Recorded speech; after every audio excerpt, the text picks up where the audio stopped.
ఆంధ్రప్రదేశ్ లో పెన్షన్ల పండగ మొదలయ్యింది. ఎన్నికల మేనిఫెస్టోలో ఇచ్చిన హామీ మేరకు పెంచిన పెన్షన్ పంపిణీ చేస్తోంది. ఎన్టీఆర్ భరోసా పేరుతో ఏప్రిల్ నెల నుంచి అమలు చేస్తూ 3 నెలల బకాయిలు కూడా కలిపి ఇస్తోంది. ఈసారి స్వయంగా ముఖ్యమంత్రి నారా చంద్రబాబు నాయుడు లబ్ధిదారులకు పెన్షన్ పంపిణీ చేస్తున్నారు. ఓ రాష్ట్ర సీఎం స్వయంగా ఇలా పెన్షన్లు పంపిణీ చేయడం దేశ చరిత్రలోనే తొలిసారి అంటున్నారు. రాష్ట్ర వ్యాప్తంగా మొత్తం 65.31 లక్షల మందికి పెన్షన్ల కోసం 4,408 కోట్ల పెన్షన్ల రూపంలో పంపిణీ చేస్తున్నారు.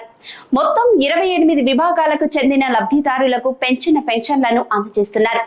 దీంతో లబ్ధిదారులు ఆనందంతో చిందులు వేస్తున్నారు.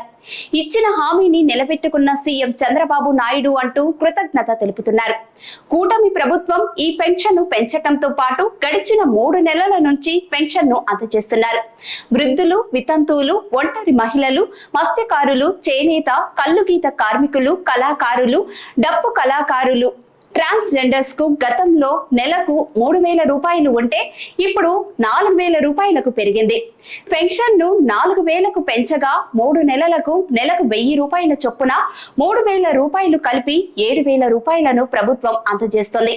ఇక దివ్యాంగుల విషయానికి వస్తే వారికి గతంలో 3,000 ఉంటే ఇప్పుడు ఒకేసారి 6,000కు పెంచింది ప్రభుత్వం. దివ్యాంగుల్లో పూర్తి వైకల్యం ఉన్నవారికి 5,000 నుంచి 15,000కు పెన్షన్ ను పెరిగింది.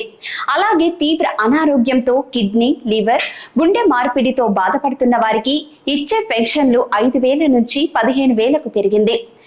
ఈ కేటగిరీ కింద పెన్షన్ పొందే వారి సంఖ్య 24,318గా ఉంది.